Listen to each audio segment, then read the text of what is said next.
오늘의 주제는 구원입니다. 구원. 구원의 정의는 이렇게 물에 빠진 사람을 건져내는 거, 또 불 속에 불난 그런 장소, 불난 집 속에 갇힌 사람을 구해주는 거, 이런 걸로 우리는 잘 이해할 수 있습니다. 구원에 대한 뜻을.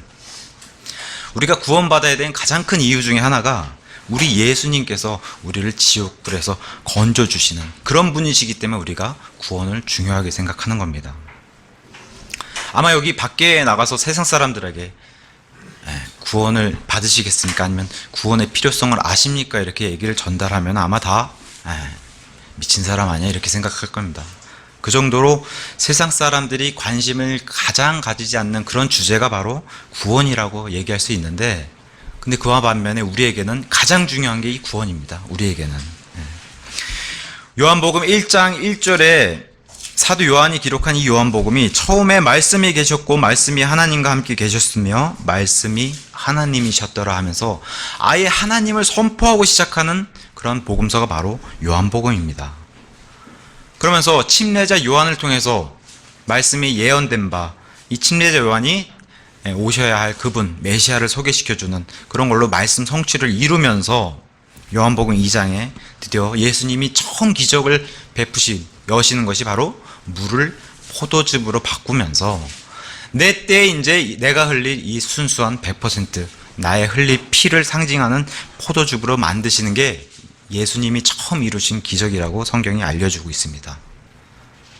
그러면서 유월절을 지내시기 위해서 예루살렘으로 올라오시면서 예수님도 구약시대를 지내시는 거기 때문에 지금 예수님이 공생하시는 기한이 구약시대입니다. 신약시대가 아니라 구약시대 율법대로 유월절을 지내러 예루살렘에 오셔서 그 성전이 그동안 이렇게 더럽혀지고 거룩하지 못한 성전을 향해서 분노하시면서 성전을 청소하신 후에 등장하는 게 바로 오늘 본문인 요한복음 3장입니다. 근데 그 주제가 구원이에요. 구원. 예수님이 선포하시고 처음 기적을 포도즙으로 바꾸시고 성전을 청소하시고 바로 우리에게 알려주시는 게 구원이에요. 구원. 그래서 요한복음 3장으로 시작해서 요한복음 4장도 수가성의 그 사마리아 여인도 구원을 베푸시는, 그래서 구원의 이 중요한 교리를 예수님이 알려주시기 시작하는 거예요. 중요하기 때문에 이게 너무나. 단순히 예수님이 하나님의 말씀을 전달하러 오신 그런 대언자로 오셨다면은 예수님이 그러한 임무만 맡고 오신 게 아니라고 성경은 얘기하는 겁니다. 예수님이 곧 하나님이시기 때문에 이분이 구원을 베풀 수 있는 분, 구원을 주실 수 있는 분이다라고 요한복음 3장에서 오늘 본문이 우리에게 알려주고 있는 겁니다. 이 중요한 문제가 오늘 이 시간 말씀을 통해서 저와 여러분, 여기 앉아있는 여러분 대부분 다 구원받았다고 믿습니다. 근데 혹시나 아직 구원이 뭔가, 아직 혹시나 구원에 대한 확신이 없거나 구원을 모르시는 분이 있다면 이 시간 말씀이 선포될 때 마음 깊숙이 주님 저를 구원해 주시옵소서 이렇게 외치는, 그래서 구원받는 그런 시간이 되면 좋을 것 같습니다. 또한 구원받는 우리는 우리가 받은 구원을 다시 한번 점검하고 나를 구원해 주신 분을 위해서만 살겠다, 그렇게 다시 작심하고 마음을 다지는 그런 시간이 되면 좋을 것 같습니다. 그래서 오늘 제목이 반드시 다시 태어나야 한다. 반드시 다시 태어나야 한다. 이게 예수님의 명령이자 예수님이 전해주신 그런 말씀입니다. 1절 가서 보시면은 바리새인들 중에 니고데모라는 사람이 있었는데 그는 유대인들의 치리자더라 하면서 바리새인, 유대인, 그 다음에 니고데모라는 사람을 소개시켜주고 있습니다. 먼저 이 바리새인이란 이런 분파는 유대인들이 600년 전, 예수님 오시기 지금부터 600년 전에 바빌론으로 포로로 끌려갔습니다.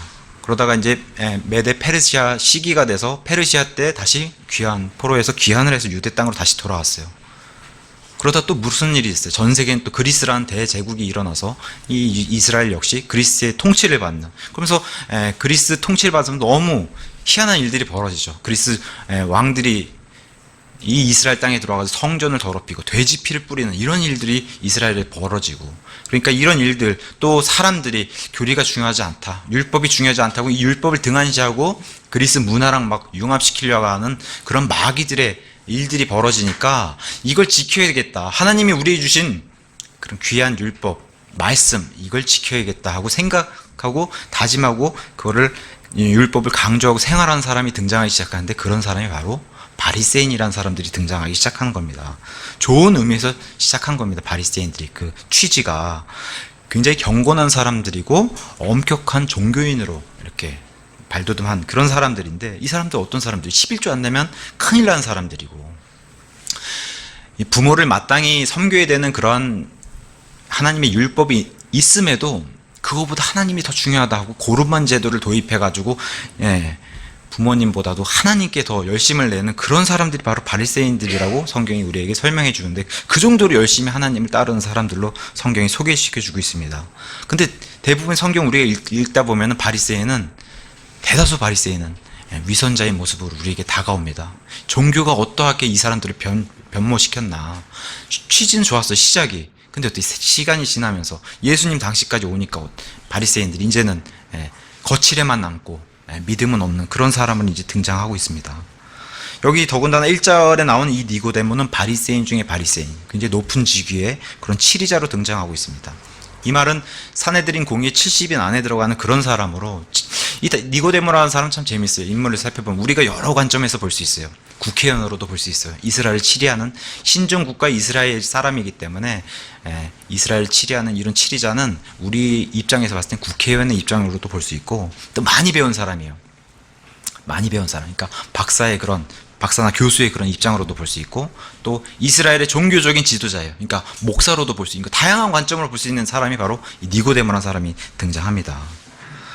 그러면서 2절에 바로 그가 밤에 예수님께 나와 그분께 이르되 랍비여 우리가 당신은 하나님으로부터 오신 선생인 줄 아나이다. 하나님께서 함께하지 아니하시면 당신이 행하시는 이 기적들을 아무도 할 수 없나이다. 이렇게 이제 얘기하기 시작합니다. 니고데모가. 여기 중요한 게 밤에 등장했다는 거예요. 밤에. 자, 이 당시 바리새인은 지금으로 따지면 정당과도 같은 사람이에요. 여당 야당 같은, 그러니까 이 바리새인과 양당으로 또 위험을 떨친 그런 세력이 바로 사두개파, 그러니까 바리새파, 사두개파, 또 헤롯의 왕에 붙어가지고 왕이 아부하는 그런 헤롯 당이 있었고, 또 열심히 하는, 이름도 열심당인 그런 당들이 있었어요. 지금으로 따지면 정당 같은 당들이 이스라엘에 포진하고 있었는데 그 중에 백성들, 우리로 따지면 뭐 국민들, 서민들이 제일 좋아하는 당이 바리새당이었어요. 바리새당, 이 바리새파. 그러니까 이런 바리새파의 높은 직위에 있는 니고데모라는 사람이 밤에 찾아온 이유가, 낮에 보면 자기가 난처한 경우가 생길 수 있는 거예요. 바리새인이 예수님과 같이 지내고 저런 모습이 봤을 때 구설수에 오를 가능성이 있으니까 니고데모가 밤에 찾아왔다. 그렇게 성경이 시작하는 겁니다. 밤에 찾아왔다. 이따가도 다시 살펴보겠지만 이 밤에 찾아온 이유가 성경에서는 계속 등장하고 있습니다. 이 바리새인들이 국민들에게 어떤 이렇게 대접을 받았냐. 일단 바리새인들은 잔치가 벌어진 자리에 맨 위에 앉을 수 있는 그런 권한이 있는 사람으로 등장하고 있고, 이스라엘은 경건한 사람 10명이 우리 지금 지역교회 같은 이런 예배당, 그러니까 회당을 지을 수 있는 그런 조건이 돼요. 경건한 사람 10명이 모이면. 그러니까 10명만 모이면 회당을, 이 당시에 예수님 당시에 회당이 엄청 많았다고 그래요. 이 이스라엘에. 그런 회당의 가장 높은 자리 앉을 수 있는 그런 사람들이 바로 바리새인들이라 소개해주고 있고, 시장을 이렇게 걸어다니면은 바리새인들은 옷부터 구별이 되기 때문에 시장을 걸어다니면은 랍비어 하면서 이렇게 선생님 하면서 인사하는 그런 대접을 받는, 존중을 받는 그러한 사람들이라고 성경이 우리에게 알려주고 있습니다. 이런 사람이 자기의 글쎄 나이가 한 50, 60 된 이런 니고데모가 자기 아들뻘 된 예수님께 찾아온 거예요. 밤에. 아들뻘입니다. 예수님이. 나이가. 예수님은 30살밖에 안 됐기 때문에. 남들을 시선을 의식해서 밤에, 들키지 않으려고 밤에 찾아와서 만남을 요청한 거예요.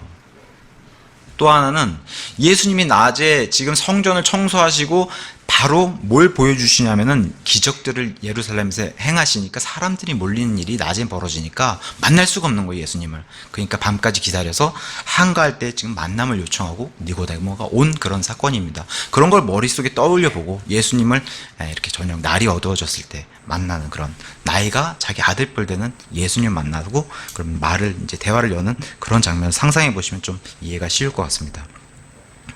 그러면서 얘기하는 거예요. 우리가 당신은 하나님으로부터 온 선생인 줄 안다. 그러면서 자기가 아니라 내가 바리새인의 대표하는 그런 입장을 취해서 니고데모가 얘기하는 거예요. 우리가 알고 있습니다. 우리 바리새인들이 예수님을 향해서 예수님은 지금 하늘로부터 온 그런 선생님인 줄 우리가 알고 있습니다. 이렇게 얘기해요. 근데 재미있는 거는 지금 바리새인이 지금 니고데모를 통해서 고백하잖아요. 바리새인도 예수님의 기적을 보면서 저분은 하늘에서 온 그런 분인 걸 알고 있다고. 근데 이걸로는 구원이 안 이루어진다는 거예요. 기적을 봤는데도 구원이 이루어지지 않는다는 걸 보여주는 거예요. 니고데모가 시작부터. 요한복음 12장 37절엔 이렇게 얘기해요. 성경이. 그러나 그분께서 이렇게 많은 기적들을 그들 앞에서 행하셨음에도 불구하고 그들이 여전히 그분을 믿지 아니하였다. 그러니까 보여주는 것은 믿음이 안 생긴다고 성경이 계속 증언해 주고 있는 거예요. 이거는 뭘 얘기하는 거면 머리로만 받아들이는 지식, 이런 걸로는 구원이 이루어지지 않는다. 이건 영적인 문제다. 이걸 성경이 얘기하면서 오늘 본문 시작하는 겁니다. 바리새인들도 인정했잖아요. 예수님이 하늘로부터 온 선생이라고 인정을 했는데도 이런 사실로는 구원이 이루어질 수 없다라고 얘기하는 겁니다. 바리새인들은 인정하는 부분이 하나 있어요. 하늘로부터 온 대언자, 여기까지 인정하겠는데 마음속으로는 티도 안 냈어요. 밖으로는. 근데 하나님의 아들인 건 인정 못하겠다는 거예요. 바리새인들이. 그거를 얘기하는 겁니다. 하나님의 아들임을 인정하게 되면 이분이 하나님이란 사실을 인정해야 되기 때문에 그건 인정 안 하는 거예요. 근데 우리가 알다시피 그걸 인정해야 구원을 받는 거예요. 이분이 하나님이시다. 이분이 구원을 베풀 수 있는 분이다. 제가 이전에도 말씀드렸다시피 예수님을 만나면은 인격적으로 만나서 내 안에 예수님을 받아들여 구원이 이루어지는 거예요. 아무리 이 앞에서 마법처럼 막 무슨 기적을 보여줘도 그걸로는 구원이 이루어질 수 없다라고 성경이 계속 우리에게 설명해 주는 겁니다. 묘하게도 로마서 10장 9절에서 10절에 가서 보시면 이렇게 성경이 얘기해요. 제가 읽어드릴게요. 머리로 믿는 게 아니라 너희 마음을 변화시켜서 마음으로 믿는 게 중요하다고 성경이 증언하고 있어요. 사도 바울이 얘기하는 거예요. 내가 만일 내 입으로 주 예수님을 시인하고 하나님께서 그분을 죽은 자들로부터 살리신 것을 내 마음속으로 믿으면 구원을 받으리니 사람이 마음으로 믿어 의에 이르고 입으로 시인하여 구원에 이르느니라. 이렇게 얘기해요. 마음으로 믿는 게 중요한 거예요. 먼저 마음의 변화가 일어나는 게. 그래서 우린 회개하면 마음이 180도 바뀐다 그러잖아요. 180도 바꿔서 마음으로 믿는 게 중요하다. 또 로마서 6장 17절 18절에서도 이렇게 얘기해요. 너희가 죄의 종이었으나 너희에게 전달된 교리의 그 틀에 마음으로부터 순종하고 이로써 죄로부터 해방되어 의에게 종으로 내주어 거룩함에 이루어야 된다. 그러니까 마음으로부터 순종하는 게 먼저 중요하다. 그러니까 마음을 변화시키는 게 중요하다라고 성경 계속해서 우리에게 얘기해 주는 거예요. 지식에 갇힌 믿음, 이걸로는 안 된다는 거예요. 2000년 전에 우리 세계사 시간, 역사 시간에 다 배워요. 2000년 전에 예수님 계셨다고 한 사실. 그건 믿어요. 다 사람들도, 세상 사람들도. 아, 그분이 계셨다는 거 다 안다. 이런 믿음으로는 구원이 안 이루어진다는 거예요. 한 가지 더 예를 들어보면 예수님 오시기 한 200년 전, 지금으로부터 2200년 전에 우리 가까운 중국에는 위초고 삼국시대가 있었어요. 그때 뭐 조조, 그죠? 유비, 관우, 뭐 제갈량, 송곤, 이런 유명한 사람들 다 있었잖아요. 그 사람들 있었다고 믿어요. 이런 사실로는 구원이 이루어질 수 없고, 이러한 인간의 관점으로만 보면은 구원이 이루어질 수 없다는 거예요. 이런 역사적인 사실로는. 이분이 내 의지를 발동해서 단순히 역사에 존재하신 그런 분이 아니라 이분이 하나님이시고 이분이 나를 구원해 줄 수 있다라고 내 마음을 여는 것. 그렇게 해서 그래야만 구원을 받을 수 있다라고 성경이 얘기하는 겁니다. 니고데모는 이렇게 밤에 찾아왔는데 이후에 성경에서 니고데모가 밤에 왔던 사람이다. 이 사람은 그 전에 예수님의 밤에 찾아왔던 사람이다. 밤에 찾아왔던 사람이다. 이렇게 계속 반복을 해요. 왜 밤에 찾아온 이 사실을 계속 반복하냐면은 그 정도로 사람의 시선을 의식해서 이 사람이 조용히 왔다는 거예요. 예수님께 만나러. 구원받기 전에 니고데모의 모습은 그랬는데 요한복음 7장 50절, 19장 39절에 가서 보면 완전히 180도 바뀐 모습을 니고데모가 보여줘요. 왜? 구원받았기 때문에. 구원받기 전에는 밤에 와서 사람들의 시선을 의식해서 들키지 말아야지 하고 예수님께 찾아왔던 사람이 나중에는 예수님 편에 서서 예수님을 대변하고 나중에는 목숨을 걸고 빌라도에게 가서 예수님의 시신을 달라고 했던 사람이 니고데모입니다. 180도 바뀐 모습을 보여줘요. 그래서 밤에 찾아온 이 사건과 예수님 편에서 대변하고 목숨을 걸고 빌라도에게 요청한 그런 니고데모란 인물을 보여줍니다. 구원받아서 180도 바뀐 행동을 보여주는 거예요. 성경이. 오늘 본문에는 구원받기 전, 그러니까 오늘 본문의 표현대로 다시 태어나기 전에 니고데모를 보는 거예요. 오늘 살펴보는 거예요. 우리가 당신은 하늘로부터 온 선생인 줄 압니다. 이렇게 얘기했어요. 니고데모가. 나를 숨겼어요. 일단은 비겁한 모습이에요. 나를 숨겼어요. 제가 선생님은 그런 줄 압니다가 아니라 우리는 다 그렇게 생각하고 있습니다라고 그런 자세를 취하는 거예요. 니고데모는.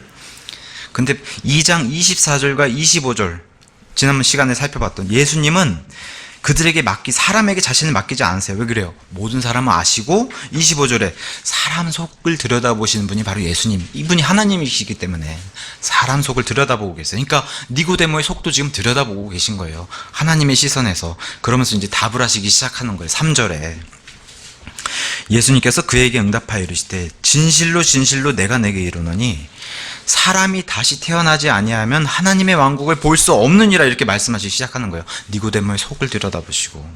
예전 성경에는 우리가 지난날 보던 성경에는 이게 거듭나야 된다라고 돼 있어요. 거듭나야 된다. 아니에요. 잘못된 거예요. 오역입니다. 그건. 거듭난 거는 새롭게 변화시킨 뜻을 가지고 있고 거듭에 대해서 국어사전 가서 살펴보면 어떻게 의미가 정의가 되어 있냐면 어떤 일을 다시 한번 반복하거나 계속 되풀이해야 된다라는 그런 의미를 가지고 있는 게 거듭이에요. 오늘 거듭나고 내일 거듭나고 이런 의미를 계속 가지고 있는 거예요. 거듭은. 근데 오늘 본문에서 나온 예수님 말씀은 저와 여러분 지금 엄마 뱃속에서 한 번 태어나서 지금 이 자리에 앉아있지 않습니까? 한 번 태어나는 거예요. 사람의 육체적인 출생도. 어제 태어나고 오늘 다시 태어나고 내일 태어나는 게 아니라 한 번 태어나면 끝난 거예요. 육체적 출생도. 영적인 출생도 마찬가지예요. 한 번 태어나는 거예요. 그걸 구원이라고 얘기하는 거예요. 어저께 태어나고 오늘 태어나고 내일 다시 태어나고 이런 거듭되는 거 없는 거예요. 그래서 거듭이란 표현을 우리는 안 쓴 겁니다. 영어로도 그냥 born again 돼 있어요. 단순하게. 다시 태어나야 된다. 두 번째 출생에 대해서만 얘기하는 거예요. 두 번째 출생. 그게 중요한 거다. 육체의 탄생도 한 번이듯이 영적인 출생도 한 번뿐이라는 거예요. 출생 이후에는 아기가 자라듯이 영적인 그런 성장이 있을 뿐이지 탄생은 한 번이다 이렇게 얘기하는 겁니다. 그러면서 예수님 말씀하시잖아요. 요한복음에만 나온 표현. 진실로 진실로 얘기하는 진실. 반복해서 요한복음에만 나온 표현이에요. 진리를 가져다 주신 분이 예수님이세요. 진리의 전달자세요. 근데 저는 이 진실로 진실로 이 말을 볼 때 예수님이 알려주시려고 하는 그런 안타까움이 느껴져요. 그런 게 느껴지지 않습니까? 진실로 진실로 이 말을 좀 들어라. 반드시 다시 태어나야 된다 너희가. 그런 안타까움이 느껴지는 것 같아요. 믿음을 통해서만 다시 태어날 수 있다. 니고데모야. 이 얘기를 하시면서 시작하는 거예요. 이런 진리를 알려주시는 분, 이런 계시를 하실 수 있는 분은 하나님만 가능하신데 예수님이 하나님이시기 때문에 그걸 직접 지금 땅에 사람의 몸을 입고 내려와서 직접 알려주시는 거예요. 근데 중요한 포인트가 뭐예요? 니고데모 너는 이 상태면 못 들어간다라고 얘기하는 거예요. 이 상태면 못 들어간다. 아마 예수님이 이 땅에 재림하는 기간을 정말 늦추고 해서 너희가 한번 과학의 발달할 수 있는 데까지 다 해봐라. 아마 그렇게 허락하시면은 우리가 이제 인간의 그런 지식으로도 과학이 굉장히 발달할 거예요. 우주선도 더 좋은 걸 만들 수 있고 지금도 뭐 화성을 다녀오고 이러지 않습니까? 그러니까 어떤 분이 이런 얘기를 했어요. 과학이 발달해서 정말 훌륭한 우주선을 만들면은 우주 끝까지도 갈 수 있다라고 얘기를 하는 겁니다. 우주 끝까지도 갈 수 있다. 만약에 근데 우주 끝까지라도 갈 수 있다고 쳐도 셋째 하늘로는 못 건너간다는 거예요. 이 우주선으로는. 왜? 진리가 믿음을 통해서 다시 태어난 자들만 셋째 하늘 갈 수 있기 때문에 우주선으로는 안 된다는 거예요. 아무리 우주 끝까지 갈 수 있다고 쳐도 우주선이 좋아서 안 된다는 거예요. 하나님 존전에 있는 그 셋째 하늘로 건너가려면은 우주선이 아니라 믿음을 통해서 다시 태어난 자들만 건너갈 수 있다. 이게 진리라고. 이걸 오늘 예수님이 선포하시는 겁니다. 지금 국회의원이에요, 이 사람. 지금 우리나라와 같은 국회의원들 얼마나 반성할지 몰라요. 그런 위치에 있는 사람이 지금 니고데모예요. 정말 많이 배운 사람이 평생 공부한 그런 박사예요. 어찌 보면 대형교회 같은 그런 목사의 위치에 있는 사람이 지금 니고데모예요. 그 니고데모에게 지금 예수님이 핵심을 전달하는 거예요. 너 지금 구원 못 받은 상태라 너는 지금 하나님 왕국이 아니라 지옥 가는 상태로 지금 니고데모가 접하고 있으니까 그 얘기를 하시는 거예요, 예수님이. 이 시대의 종교인으로 모습만 가지고 있는 기독교, 그 다음에 기독교를 제외한 기독교의 모습, 이런 기독교를 흉내내는 다양한 종교들에게 예수님이 던지는 메시지예요. 다시 태어나야지만 하나님 존전으로 갈 수 있다. 땅에서 한 번씩 너희가 한 번 엄마 뱃속에서 출생하는 것처럼 지금 어게인 하늘에서 다시 한 번 더 출생하는 일이 없고서는 갈 수가 없다. 하나님 편으로. 이렇게 얘기하는 겁니다. 니고데모가 충격받지 않겠어요? 자기가 4절에 이렇게 얘기하는 거예요. 니고데모가 그분께 이르되 사람이 늙으면 어떻게 태어날 수 있나이까? 그가 자기 어머니 태에 두 번째 들어갔다가 태어날 수 있나이까? 지금 평생 공부한, 굉장히 공부를 많이 한 그런 하버드 출신의 니고데모예요. 근데 대답하는 수준이 제가 캥거루처럼 엄마 뱃속에 다시 들어가야 되나? 이렇게 얘기하고 있는 거예요. 이거 수준이.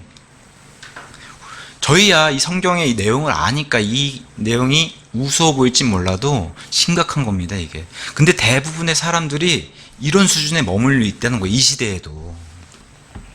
육신적인 시선이 이런 모습이라는 거예요. 어떻게 뱃속에 다시 들어가죠? 제가 어머니보다 더 커졌는데. 이렇게 얘기하는 거예요, 사실 니고데모가. 근데 하나님은, 지금 예수님은 영적인 문제 얘기하고 계시잖아요, 지금. 영적인 문제. 다시 태어난 일은 하늘에서 시선. 이 지금 니고데모의 땅의 시선을 보여주고 있는 거고, 하늘의 시선으로 얘기하는 게 예수님의 시선이에요. 이런 반응은 본성적인 반응이라고 얘기하는 거예요. 지금도 만약 여기 바로 앞에 시장에 가가지고 다시 태어나야 됩니다. 그렇게 얘기해 보세요. 뭔 소리 하나 지금 그럴 거예요. 영적인 문제니까 그래요. 무슨 소리 하나. 미친 사람 아닌가. 교회에서 나왔습니다. 아이씨, 교회 싫다고 그러. 그런 세상 아닙니까 지금. 니고데모가 추구했던 구원, 자기는 당연히 구원받았을 거라고 지금 생각하고 있고, 이제 예수님이 반가워서 어찌 그렇게 달려온 사람일 수도 있는데, 그러니까 구원을 생각하는 이 니고데모의 수준이 이 정도에 머물러 있는 거예요. 나는 모태로부터 구원받은 사람입니다. 아니면 율법의 행위로 구원받은 사람입니다. 제가 행위로 바리새인입니다. 이렇게 구원받은 사람입니다 하고 내세우려고 예수님 앞에 왔는데, 예수님 말씀은 넌 구원 못 받은 사람이다 이렇게 대답을 해주시는 거예요. 자, 한번 여러분께 여쭤볼게요. 여기 앉아있는 여러분은 다시 태어남이 있으십니까? 다시 태어남이 있으십니까? 이게 굉장히 중요한 문제입니다. 다시 태어남이 있어야 된다.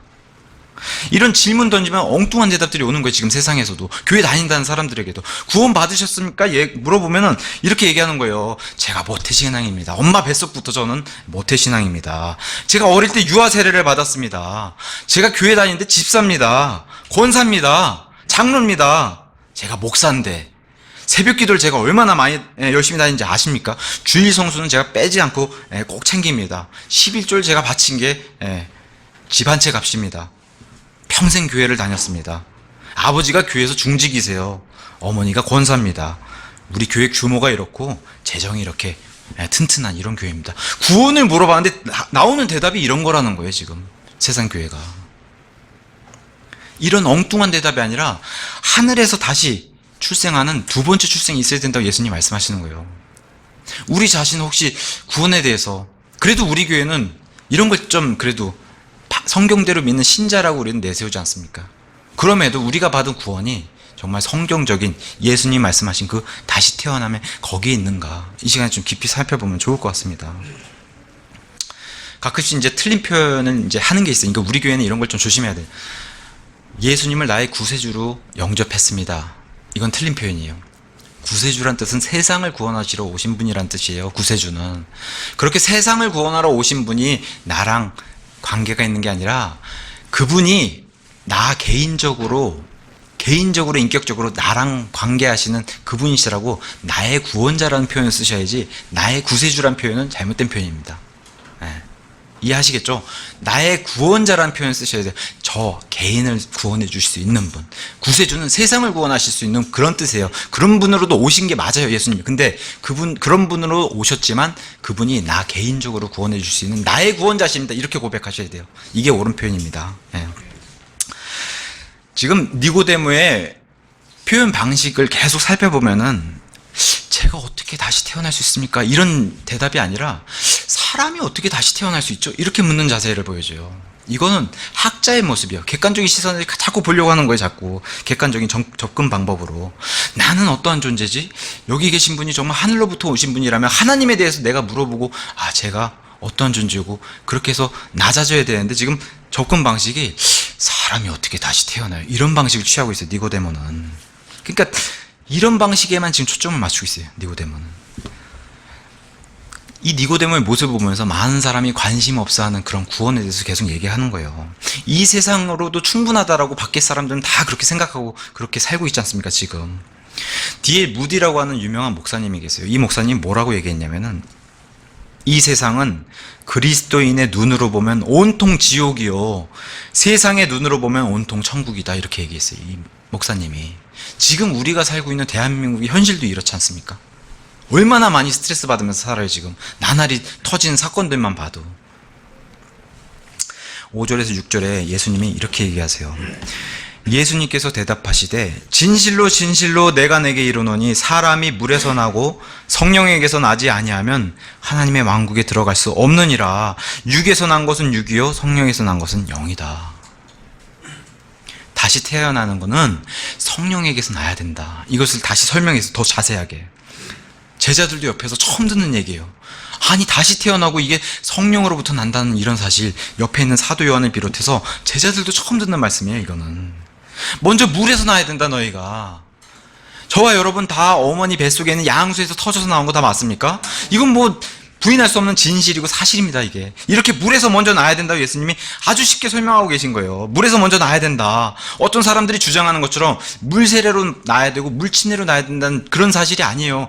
이거는 물 세례 받아야, 물 침례 받아야 구원이 이루어진다는 게 아니라 먼저 어머니 뱃속에서 나는 육체적인 출신, 그 출생을 얘기하는 거예요. 그래서 6절에 육에서 난 것은 육이다. 먼저 이거를 첫째 출생을 설명하고 계시고, 둘째 출생으로 성령에게서 난 것은 영이다, 이렇게 설명하시고 계신 거예요. 물침례 아무리 받아봐야 구원 못 받습니다. 그죠? 물세례 아무리 받아야 구원 못 받는 거예요. 구약 성도인 뭐 믿음의 조상 아브라함, 요셉, 다윗, 뭐 이사야, 예레미야, 이런 하나님의 사람들 아무도 침례 받은 사람이 없어요. 물침례를 주장하는 그런 강력한 그런 단체가 있어요. 미국에도 캠벨 모건이라고 하는, 물침례를 안 받으면 구원 못 받았다고 그렇게 주장하는 그런 교리를 가지고 있는 교회가 있어요. 이것은 뭘 얘기하는 거냐면 현대판 율법, 그러니까 믿음 플러스 행위, 내가 더 해야 되지 않냐, 이 행위를 이렇게 주장하는 겁니다. 많은 사람들이 지금도 행위를 좀 더 해야지만 구원받는 걸로 생각하는 사람들이 많아요. 근데 성경은 뭐라고 하니까 오직 믿음으로 받는 거지 행위는 안 된다라고 가장 좋은 예를 보여주신 게 예수님 옆에 달린 강도예요. 강도. 이 강도가 아무것도 안 했어요. 우리가 더 확실히 알 수 있도록 손과 발을 아예 못으로 박았어요. 몸을 움직일 수 없을 정도로. 무슨 행위를 했어요, 강도가? 그래도 구원받았어요. 그게 바로 우리에게 보여주는, 행위는 절대 안 된다는 걸 보여주는 거예요. 오직 믿음으로만 구원받는다. 강도가 침례받은 거 없지 않습니까? 네. 행위한 거 없지 않습니까? 오직 믿음으로 구원받은 사실을 좋은 예를 강도를 통해서 보여주는 거예요. 아담의 형상이 하나님의 형상으로 지었어요. 처음에는 죄가 없는 상태로. 근데 죄를 짓고 나서는 그 이후에는 하나님의 형상이 일그러지고 아담의 형상으로 사람들이 태어나기 시작했어요. 이거를 본성에서 출생했다, 이렇게 얘기하는 거예요. 물에서 나는 본성에서 출생이 이때 시작했다. 그래서 물에서 난 것은 육체의 죽음으로 향해 가야 한다. 사람이 엄마 양수를 터져서 그렇게 물에서 먼저 난 사람은 하나님을 등지고 계속 간다는 거예요. 최종적으로는 어디로 가요? 돌이키지 않으면 지옥불로 계속 가는 거예요. 사람은 방향 자체가. 그래서 180도 돌이켜가지고 하나님 쳐다보고서 구원받는 일이 발생해야 된다. 그것을 다시 태어나야 된다. 이렇게 예수님이 자세하게 설명해 주시는 거예요. 어게인, 본은 먼저 태어났잖아요. 어머니 뱃속에서 태어난 사람은 어게인, 이 땅이 아니라 하늘에서 다시 태어나는 일이 발생해야 된다. 어게인, 성령에게서 다시 나야 된다. 이렇게 예수님이 설명하는 거예요. 근데 이 기회는 이 땅에 살 동안만 주시는 거예요. 이 땅에 살 동안만. 참 재밌는 게 있어요. 짐승은 죄가 없어요. 짐승은. 근데 짐승에겐 이런 기회도 안 줘요. 그러니까 짐승은 소멸되는 그런 존재라고 제가 말씀드렸어요. 짐승에겐 이런 구원의 기회를 주지 않아요. 하나님 편에서 가장 아름다운 창조물이라고 하는 루시퍼란 존재가 있어요. 하늘에. 이 존재가 하나님 존전에 있던 무수히 많은 천사들의 3분의 1을 유혹시켜가지고 같이 타락을 하게 만드는 존재가 바로 루시퍼고, 그와 함께 천사, 무수히 셀 수 없는 그런 하나님의 천사들 가운데 3분의 1이 같이 타락을 했어요. 근데 하나님이 이 천사, 이 루시퍼란 영적 존재와 천사들에게 구원을 베풉니까? 안 부릅니까? 구원의 기회를 주세요? 안 주세요? 안 주세요. 하나님의 아들들이라고 불렀던 그런 존재들이에요. 천사들도 안 주세요. 누구에만 주시냐? 사람에게만 주신다는 거예요. 사람에게만. 그래서 다윗은 이렇게 고백했어요. 아니 도대체 사람이 뭐라고, 제가 뭐라고 그럴 생각 속에 아버지가 그렇게 사람을 깊이 생각하시고 저에게 이렇게 찾아오시는 겁니까 하고 시편 8편 4절에 이렇게 다윗이 고백을 했어요. 도대체 사람이라고 왜 이렇게 하나님은 사람을 이렇게 아끼시는지. 21세기 대한민국에 태어난 거 얼마나 감사한 일인지 모릅니다. 모르긴 몰라도 한 100m씩만 가면 교회가 있을 거예요. 대한민국은 그런 나라예요. 대한민국은. 제가 주중에 이 음향 설치하러 오면서 고속버스 터미널에 갔더니 터미널 이 소변기라고 해야죠. 뭐라고 해야죠. 변기 위에 성경 구절을 전부 누가 붙였는지 그렇게 스티커를 다 붙여놨더라고요. 요한복음 3장 16절을. 그래서 그걸 보면서 참 감사한 나라다 우리나라는. 근데 지금 밖에 있는 사람들이 뭐라고 얘기해요? 태어나면 안 됐어야 하는 나라다 이렇게 주장하지 않습니까? 왜 태어나게 해줬냐고 막 이렇게 하나님을 조롱하는 사람들도 있고, 헬 조선이라고 그러잖아요. 이건 뭐 지옥 같은 조선이라고 그러고 이렇게 얘기한, 이런 배은망덕한 그런 시대에 우리가 살고 있어요. 근데 이게 왜 자기가 원하지도 않는데 태어난 거는 맞습니다. 근데 그거를 하나님께 지금 원망을 돌리고 있어요. 모르는 사실이 있어요. 하나님이 엄청난 기회를 베풀어 주신 건데 그걸 지금 원망으로 잘못 알고 있습니다. 이게 너무 안타까운 사실입니다. 더군다나 옆에 나라, 뭐 이슬람 국가도 많고 지금 기독교를 믿고 있는 나라가 사실 몇 안 돼요. 전 세계에. 그 중에서도 대한민국에 태어나게 해주신 이 사실이 얼마나 감사한 일이에요. 마음껏 믿을 수 있고 마음껏 찬양하고, 요새는 뭐 교회가 이렇게 많이 세상 눈치도 보는 그런 입장이지만 어쨌든 우리나라는 그래도 기독교가 세운 나라, 우리가 자신 있게 얘기할 수 있지 않습니까? 대한민국이랑 건국이 기독교랑 같이 시작한 나라이기 때문에 얼마나 감사한지 모릅니다. 자, 둘째 출생에 관해서 예수님이 진리를 말씀하셨는데 성경은 이 두 번째에 대해서 뭐라고 얘기하나? 성경은 두 번째 사람을 기뻐한다는 거예요. 성경은 가인과 아벨을 기뻐하는 거예요. 야벳과 셈과 함, 우리 보통 성경에 셈, 함, 야벳 이렇게 돼 있어요. 순서가 둘째, 셋째, 첫째 이런 순서예요. 셈이 둘째입니다. 셈에게서 이스라엘에 나오는 거예요. 아브라함이. 셈이 둘째예요. 아브라함도 둘째예요. 아브라함, 나홀, 하란 이런 순서로 나오니까 아브라함이 둘째예요. 이스마엘과 이삭, 그죠? 이삭이 둘째죠. 에서와 야곱, 둘째예요. 야곱이. 요셉의 아들들 므낫세와 에브라임, 그죠? 에브라임이 둘째인데 에브라임이 장자권을 갖고 2배나 상속을 받았어요. 이스라엘의 초대 왕 사울, 두 번째 왕 다윗. 어때요? 다윗의 왕 때, 두 번째 왕인 다윗 때 이스라엘이 온 세상에서 높여져가지고 막 공세받고 전 세계에서 그런 번영을 누렸던 그게 다윗 왕 때 이루어진 거예요. 가장 중요한 거, 이 첫사람 아담, 우리 예수님을 둘째 아담이라 그래요. 중요한 게 뭐예요? 둘째 아담이에요. 그걸 성경이 얘기하는 거예요. 우리가 지금 살고 있는 이 지구, 이거 없어질 거예요. 뭐가 와요? 새 지구, 뉴 얼스가 와요. 그게 성경이 얘기해요. 그걸 새 하늘과 새 땅이라는 표현을 썼어요. 지금 우리가 보는 우주, 이것도 없어져요. 사라지게 만들 거예요. 하나님이 새로운 하늘을 펼치신 거예요. 그게 두 번째예요. 그래서 두 번째, 영원한 게 두 번째다, 이렇게 성경이 알려주는 거예요. 우리에게서. 지금 하나님 존전에 있는 그 위치를 하늘의 예루살렘이라고 불러요. 근데 우리가 영원히 살 새 예루살렘은 두 번째, 그게 진짜 영원히 가는 예루살렘이다. 그걸 새 예루살렘이라고 성경이 얘기하고 있는 거예요. 두 번째가 중요하다. 성경은 계속해서 강조하고 있는 겁니다. 두 번째가 중요하다. 육체적인 출생도 아버지의 정자와 어머니의 난자가 결합해서 출생이 이루어집니다. 이걸 자연적인 본성에 속한 자. 성경은 또 이렇게 출생한 사람은 옛사람, 겉사람 이렇게 얘기하는데, 영적인 출생도 이런 게 필요하다는 거예요. 두 가지가 뭐예요? 하나님의 영과 하나님의 말씀이 필요하다, 이렇게 얘기하는 거예요. 베드로전서 1장 다 같이 가서 한번 살펴볼게요. 베드로전서 1장 23절.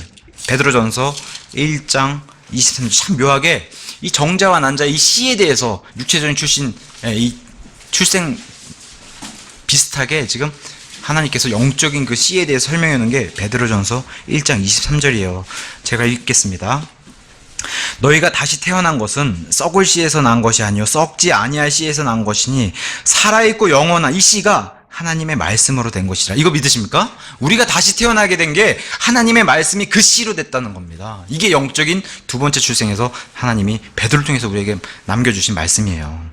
육체의 탄생도 엄마가 배가 아파가지고 낳아야 되는 거예요. 상고의 고통이 있다라고 우리도 다 알고 있고 성경도 그렇게 증언하고 있는데, 이렇게 상고의 고통이 있듯이 영적인 출생도 예수님께서 십자가에 달리셔야 하는 그런 고통이 있어야지 둘째 출생이 가능하다, 이렇게 얘기하는 겁니다. 성경이.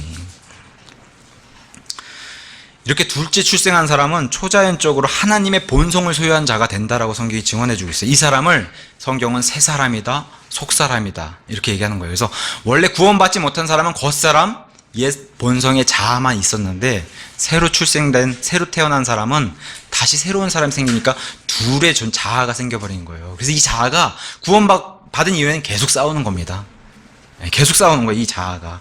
그래서 겉에 있는 이 겉사람은 썩어서 계속 없어지는데 이 속사람은 날마다 새로워진다. 우리에게 고린도후서 4장 16절에서 증언해주고 있고, 우리가 이렇게 하나님의 본성을 받으면 이제 영원한 하나님의 본성에 참여한 자가, 이거 아담의 본성처럼 썩어 없어진 육체의 본성이 아니라 이제는 하나님의 본성에 참여한 자가 됐다. 이렇게 베드로후서 1장 4절에 얘기하는 겁니다. 영적의 유일한 출생 방법, 말씀을 듣고 믿고 반응해서 예수님을 받아들여야지 이 일이 생기는 거예요. 거저 주시는 이 은혜에 반응하는 거, 아멘으로 받아야 돼. 이래야지만 구원이 이루어진다. 우리 영혼육 공부할 때 뭐랬어요? 혼이 이렇게 문을 꽉 잠그고 있는데 이 혼이 문을 열어서, 영의 문을 열어야 예수님이 거기 들어올 수 있는, 이거 마음을 열어야 되는 이런 표현으로 예수님이 쉽게 설명해 주시는 거예요. 이래야지만 다시 태어난 일이 발생한다. 어떤 사람이 얘기했어요. 시간을 1초라도 돈 주고 살 수 있는 사람이 있냐? 없죠. 시간을 어떻게 돈 주고 살 수 있는 사람이 있겠어요. 이렇게 거저 주시는 은혜, 그 기회에 이런 걸 활용해야 된다고 얘기하는 겁니다. 감사를 드리고 하나님의 본성을 입으면 하나님 것을 찾게 된다라고 얘기해요, 성경은. 그래서 아이가 엄마 뱃속에서 태어나면 엄마 바로 알려주지 않아도 그 본성이 엄마의 젖무덤을 찾아가요. 그죠? 엄마의 젖을 찾아가요. 새로 태어난 영적 아기들도 하나님의 말씀에 이 순수한 젖을 찾아간다고 베드로전서 2장 2절과 3절이 우리에게 설명해 주고 있는 거예요. 탁 태어나면 하나님의 말씀을 찾게 돼 있다. 태어나면 우리는 새로운 창조물이라고 성경이 설명해 주고 있어요. 고린도후서 5장 17절, 그런즉 누구든지 그리스도 안에 있으면 그는 새로운 창조물이라. 옛 것들은 지나갔으니 보라 모든 것이 새롭게 되었도다. 그래서 새로운 속사람이 태어난 겁니다. 재밌는 거, 또 감사드리는 것은 구원받기 이전에 그 모든 죄는 하나님이 보지 않는다는 거예요. 생각하지 않으신다는 거예요. 옛 죄들은 얼마나 감사한지 몰라요. 안 그랬으면 그 죄들을 하나님이 너 왜 이렇게 살았냐 저한테 여쭤보시면 얼마나 부끄럽겠어요. 근데 구원받기 이전의 죄는 묻지 않으신다는 거예요. 구원받은 이후에 짓는 죄들에 대해서만, 또 보상에 대해서만 하나님과 우리가 회개복을 한다. 이렇게 성경이 우리에게 얘기를 하는 겁니다. 어떤 교회를 가야지, 또 어떤 목사님을 만나야지, 또 어떤 방법으로만 해야지 구원이 이루어지는 게 아니에요. 구원은 오직 하나님의 말씀과 하나님의 영이 있으면은 어느 장소든, 심지어 북한에서도 구원받을 수 있는 게 하나님 베풀어 주신 방법입니다. 만들어 주신 방법이고. 그러면서 7절에 본문 7절에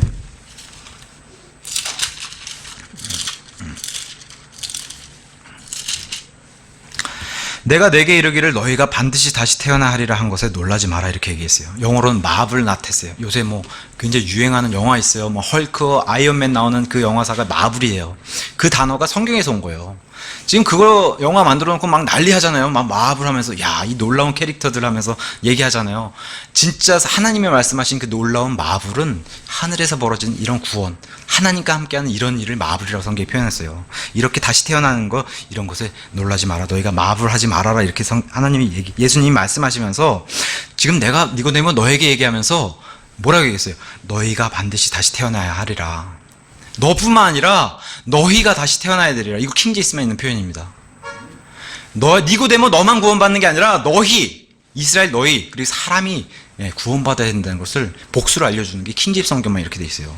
그래서 제가 킹제임스 성경을 사랑할 수밖에 없는 겁니다. 누구나, 사람 누구나 다 구원받아야 될 그런 필요성을 느끼면서 예수님 말씀하시면서 유대인들은 놀라지 않습니까? 지금 니고데모를 통해서 보여주는 게 난 태어나면서 구원받은 줄 알았는데 내가 그렇게 선택받은 민족 아닌가? 이렇게 생각하고 있었는데 거기에 허를 찔리게 되는 일을 당한 거예요. 지금 니고데모가. 우리는 선택받은 민족 아닙니까? 아브라함의 자손 아닙니까? 하나님께서 약속해 주니까 할례를 받은 민족인데 제가 구원을 못 받았다고요? 다시 태어나야 되는 거예요? 이런 거 뭐 밖에 있는 저런 세상 사람이나 이방인들이 받아야 되는 거 아닙니까? 저런 개돼지라고 표현할, 그렇게 생각하는 유대인들의 사상에서 저 사람들이 받아야 되는 거지 이스라엘이 받아야 되는 게 아니라고 생각했는데 예수님이 정확히 네가 그리고 너희가 받아야 된다라고 얘기하는 겁니다. 그러면서 8절에 바람이 마음대로 불매 내가 그것의 소리는 들어도 그것이 어디서 와서 어디로 가는지 알지 못하나니 성령에게서 난 사람도 다 이러하니라. 그러면서 지금 바람이 저녁 때 불고 있으니까 이 바람을 들어서 하나님이 설명해 주신 거예요. 원어로 영에 대한 단어는 다른 말로 영, 호흡, 숨이라고 번역할 수 있다고 했어요. 그러니까 영이란 그 단어를 통해서 바람 부는 걸 설명으로 예수님이 설명해 주신 거예요. 바람 이렇게 부는 거 너가 느끼지 않냐? 볼 수는 없지만 느끼지 않냐? 근데 이 바람이 어디서 와서 어디로 가는지 네가 아냐? 모르죠. 바람이 어디서 보이지도 않는데. 그 얘기하는 거예요. 성령에게서 태어난 하나님의 일들이 이러한 것과 동일하다. 그러니까 지금 너가 이해하기 쉽게 내가 지금 바람을 들어서 설명해 주고 있다. 참 묘하게도 이 영이 닮은 이 바람 같은 이런 얘기가 사도행전 2장 2절에 가서 보시면 이 마가의 다락방에서 120명이 성령님을 받을 때 성령님이 표현한 그 표현 방법이 바람 소리 같은 소리를 들었다고 이렇게 성경이 표현해 주고 있는데 이걸 들어서 예수님이 설명해 주시고 있는 거예요. 바람은 느끼지만 시작도 끝도 너는 모르지 않냐. 하나님에게서 난 게 이러한 미스테리다. 이거 예수님이 하나님이시기 때문에 이렇게 설명해 주시니까 아는 거지 사람이 알 수 없는. 그래서 이거를 계시라고 얘기하는 거예요. 성경은. 아기의 탄생 다큐멘터리에서 생명의 신비라고 얘기해요. 근데 예수님 말씀이 영적인 아기가 탄생하는 게 이게 더 신비한 일이다.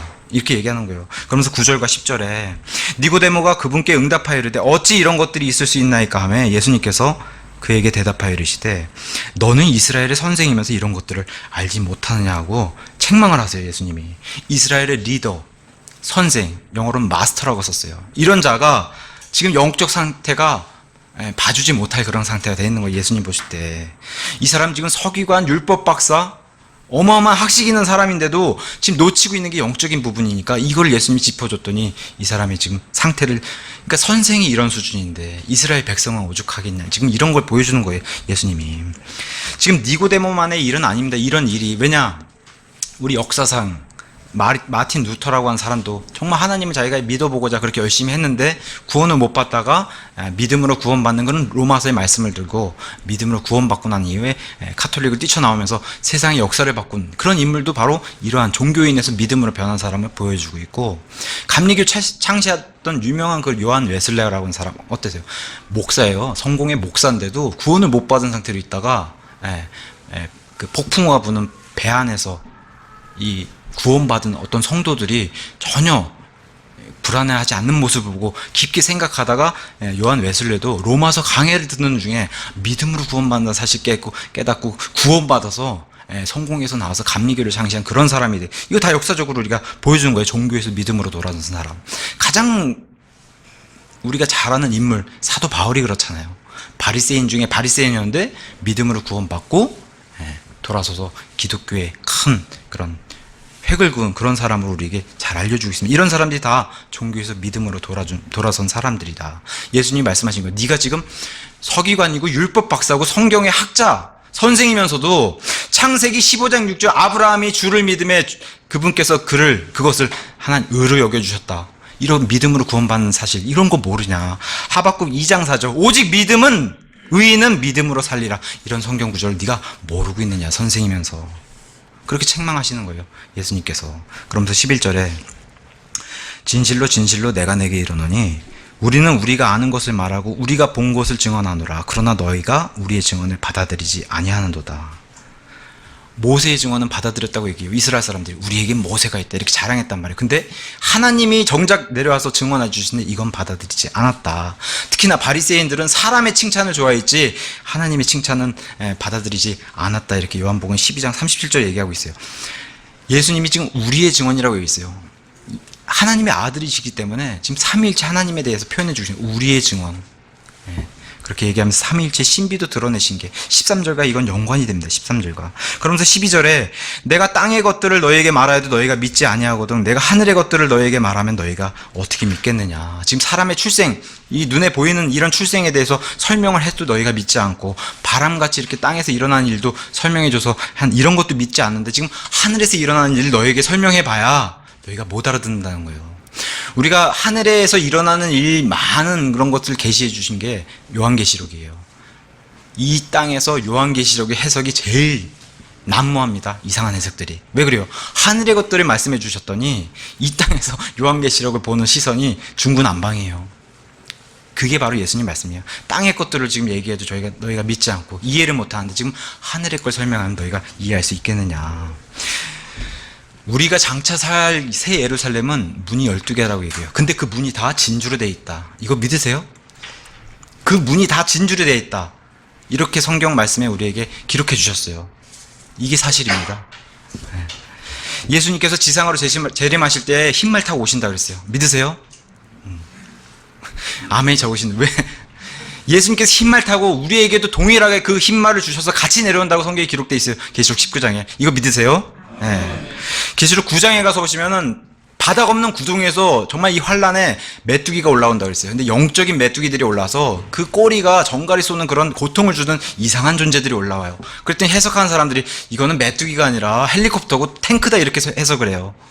근데 성경은 뭐라고 얘기해요? 이 정갈같이 꼬리에 쏘는 침을 가지고 있는 이 메뚜기들을 다스리는 그런 하나님의 천사, 구덩이에 천사가 있다고 얘기해요. 그 천사가 이름이 아바돈이고 아폴리온. 그러니까 이런 천사의 존재, 지배를 받는 그런 존재들이 올라오는데 이게 헬리콥터가, 탱크가 이게 말이 돼요? 그러니까 세상 사람들이 이런 거를 안 믿는, 이 땅의 거를 얘기해도 안 믿는, 하늘의 것을 얘기했더니 이런 해석들을 내놓는 거예요. 우리는 전적으로 하나님의 영적인 존재라고 믿는 거예요, 이게. 계시록에서 올라오는. 하나님께서 미래를 모르셔가지고 그 헬리콥터를 모르셔가지고 그렇게 기록해 놓은 게 아니라는 거예요. 이건 불신의 차이지. 그러니까 어떤 사람들이 이런 게 롤스로이스를 딱 예수님 앞에 갖다 놓고 자랑한다는 거예요. 사람이 이런 위대한 걸 만들어냈습니다. 기가 막히지 않습니까? 로봇을 만들어 놓고 로봇에 이렇게 손가락 움직이는 거 한번 보십시오. 예수님 기가 막히지 않습니까? 근데 우리 사람 손이 움직이는 게 이게 더 큰 기적이에요. 자, 그러면서 13절에 하늘로부터 내려온 자 곧 하늘에 있는 사람의 아들 외에는 아무도 하늘에 올라가지 아니하였느니라. 무소부지의 삼위일체 하나님을 여기서 드러내신 거예요. 지금 땅에 와 계신데 하늘에 계신 사람의 아들이라고 얘기하는 거예요. 이 얘기는 뭐냐면은 요한복음 17장 21절에서 23절에 가서 보시면은 아버지와 아들이 하나다. 내가 아버지 안에 있고 아버지가 내 안에 있다. 이 하나의 삼위일체 신비의 교리를 얘기해 주시면서 지금 사람의 아들은 땅에 있지만 하늘에도 있는 존재, 아버지와 연결되어 있고 성령 하나님이 연결되어 있는 이 삼위일체 신비에 대해서 얘기하시는 거예요. 재밌는 거는 다른 성경에 이해가 안 되니까 이 하늘에 있는 이 말을 다 삭제해 버렸어요. 여기 지금 땅에 와서 얘기하시는데 어떻게 하늘에 있을 수 있냐라고 성경을 삭제해 버렸어요. 우리 성경만 이렇게 돼 있어요. 그러면서 하늘로 내가 스스로 올라갈 수 있는 그런 존재다 하고 능동적으로 하늘로 올라갈 수 있는 그런 존재라고 예수님이 선포하신 거예요. 어센드란 단어 썼어요. 이건 예수님이 끌려 올라가는 게 아니라 자기가 스스로 올라갈 수 있다. 그래서 마리아에게 부활해서 예수님이 말씀하셨잖아요. 만지지 마라. 내가 아버지께로 간다 했을 때 동일한 단어를 썼어요. 내가 갈 수 있는 존재다. 내가 이제 올라간다. 내 스스로. 그러한 존재다라고 얘기하는 게 예수님이에요. 그러면서 14절부터 이제 나오는 게 유명한 불뱀과 노뱀 사건, 민수기 21장의 사건을 얘기하시는 거예요. 14절과 15절에 모세가 광야에서 뱀을 든 것 같이 사람의 아들도 반드시 들려야 하리니 이것은 누구든지 그를 믿는 자는 멸망하지 않고 영원한 생명을 얻게 하려 함이니라. 자, 호르산에서 아론이 죽었어요. 이 반석에 물을 내라고 명령하셨는데 그 물을 안 내고 2번 쳤다가 그 이후에 이제 아론이 호르산에 죽음을 당하고 이제 호르산에 내려오면서 자기의 형제인 민족인 에돔 족속, 그죠? 에서와 야곱의 후손들이 이스라엘이고 에서의 후손인 에돔 족속 거기를 지나면 편하게 이제 가나안 땅으로 들어갈 수 있는 길을 열 수가 있는데 가서 부탁해서 이 길 좀 가게 해달라고 했더니 에돔 족속이 뭐예요? 이 길 지나가면 죽이겠다라고 협박을 하니까 그 길로 못 갔어요, 이스라엘이. 그래서 돌아가는 길이 너무나 험해서 이스라엘 백성이 다시 불만을 모세와 하나님을 대적한 사건이 바로 민수기 21장인데 하나님을 대적했어요, 이 이스라엘 백성들이. 그랬더니 하나님이 분노하셔가지고 보낸 게 바로 이 불뱀을 보내신 거예요. 뱀이 물어서 사람들이 막 죽는 일이 발생한 겁니다. 그랬을 때 사람들이 죽어나가니까 다시 모세한테 와서 부탁을 하잖아. 이것 좀 해결해 달라고. 그래서 하나님 말씀해 주신 방법이 노뱀을 만들어서 올려라, 장대 위로. 그래서 저걸 쳐다보면은 너희가 나을 것이다 했던 게 바로 이 사건입니다. 심지어 백성들이 하늘에 있는 만나를 먹고서도 내가 옛날에 먹었던 빵이 더 맛있다 이렇게 불평을 했어요. 정말 얼마나 배은망덕인지 그런 자세를 보였는데 하나님의 진노가 있을 때 그 진노의 방법을 마련해 주셨는데 봤어요. 그게 뭐예요? 믿음으로 쳐다만 보면 그래 저기만 보면 나을 수 있을 것이다. 이걸 보여주신 거 하나님이. 근데 어떻게 사람들이 반응해? 안 봤다는 거예요. 어떻게 그거 보고 나을 수 있어? 지금 여기 바른 약을 구하고 뱀을 죽이고 이래야 되잖아. 그런 사람들은 다 죽고 쳐다본 사람들만 나았다 이렇게 얘기하는 게 바로 이 불뱀 사건입니다. 우리 그 군대에 있는 군의관들의 휘장, 이 마크 보면 다 지팡이에 뱀이 감겨 있어요. 그게 다 어디서 왔겠어요? 성경에서 온 거예요. WHO라고 세계 보건기구 로고 가서 보시면 다 지팡이에 뱀이 감겨 있어요. 그게 다 성경에서 온 겁니다. 자, 스스로 자기 행위로 뭘 해보려고 한 사람들은 다 죽었어요. 믿음으로 쳐다본 사람들은 낫고, 그걸 보여주신 거예요. 그러면서 뱀은 뱀으로 치료해 주신 걸 보여주시면서 죄는 예수님이 죄가 됐을 때 그걸로 우리의 죄를 없애주신다는 사실을 지금 예표로 구약의 이런 사건을 들어서 보여주시고, 실제로 예수님이 십자가에서 우리 죄를 담당하셔서, 그러니까 어떤 분이 이런 표현을 썼어요. 죄라는 뱀의 독에 물렸다, 사람은. 근데 이 뱀의 독을 치료하기 위해서는 예수님이 그 십자가에서 죄의 뱀이 되셔가지고 이걸 치료하시는 이 노뱀 사건처럼 그런 존재가 되셨다. 이렇게 성경이 증언해 주는 거예요. 뱀은 뱀으로 다스렸듯이 죄는 죄로 다스리는 그 하나님의 섭리를 보여주시는 거예요. 그래서 죄를 알지 못하는 그분을 죄가 되게 하죠. 우리의 의 때문에. 그렇게 고린도후서 5장 21절에 얘기하는 겁니다. 죄는 죄로 덮는다. 죄가 무슨 색이라고 얘기해요, 성경은? 죄가 빨간색이에요. 그래서 예수님의 붉은 피가 덮는 겁니다. 아담의 죄는 그의 허리 속에 있는 우리 모두가 이 죄를 다 같이 받았어요. 이 죄를 모두 다 예수님께 전가해서 예수님이 십자가 위에서 치워버리신 거예요. 없애버리신 거예요. 근데 이 하나님의 의는 세상 모든 사람에 주신 게 아니라 믿는 성도에게만 주신 거예요. 그래서 그거를 다시 태어난 사람들만 줬다, 이렇게 성경이 얘기하는 겁니다. 어떤 사람이 얘기해요. 선택받은 사람만 멸망하지 않고 영원한 생명을 얻었다, 이렇게 얘기하는 사람이 존 칼빈이라는 사람이에요. 선택받은 사람만 멸망하지 않고 영원한 생명을 얻을 수 있는 게 아니라 믿는 사람은 누구든지 얻는 겁니다. 누구든지. 아무도 멸망하지 원치 않으세요. 모두 회개하길 원하시는데 믿는 사람은 누구든지 다시 태어나게 하는 이런 기회를 다 주시는 겁니다. 영원한 생명이라는 표현을 썼어요. 이거는 땅에서 구할 수 없는 거예요. 하늘에만 있는 겁니다. 그래서 하늘에서 주신 영원한 생명이라는 표현을 썼어요. 구원받은 이후에도 어떻게 살아야 돼요? 믿음의 창시자요 완성자이신 예수님을 바라보자, 그렇게 얘기하는 거예요. 바라보자. 구원받은 이후에도 예수님을 계속 바라보면서 우리가 전진하고, 그래서 걷고, 이렇게 얘기하는 겁니다. 그걸 성화라고 얘기하는 거예요. 결론을 말씀드리면은, 다시 묻겠습니다. 제가 다시 태어난 적이 있으십니까? 크게 대답하셔야 돼요. 다시 태어난 적이 있으십니까? 네. 반드시 다시 태어나야 된다. 이게 예수님의 오늘 명령이자 간곡한 부탁이에요. 6월절, 예수님의 이 심판이, 하나님의 심판이 지나가고 넘어가는 게 6월절이에요. 6월절이 있어야지 무교절이 있는 겁니다. 구원을 받아야 성화가 있는 겁니다. 아기가 태어나야 청소년도 되고 성인이 되는 겁니다. 지금 영적인 것도 똑같다고 얘기하시는 거예요, 예수님이. 자, 이 시간 다 같이 눈을 감고 눈을 감아보세요. 이 시간에 혹시나 아직 구원에 대해서 내가 모르겠다, 이런 사람은 마음 깊숙이 외치세요. 마음 깊숙이, 주여 저를 구원해 주시옵소서. 자, 구원받은 우리도 우리만 구원받아서 되는 문제가 아니에요. 우리 주변에 있는 가족들의 믿음을 한번, 믿음 생활, 아니면 안 믿는 그런 상태를 보고 간절히 지금 하나님께 마음 깊숙이 부르짖는 시간, 구원해 주시옵소서, 저희 가족을 구원해 주시옵소서, 이 분간 기도드리겠습니다.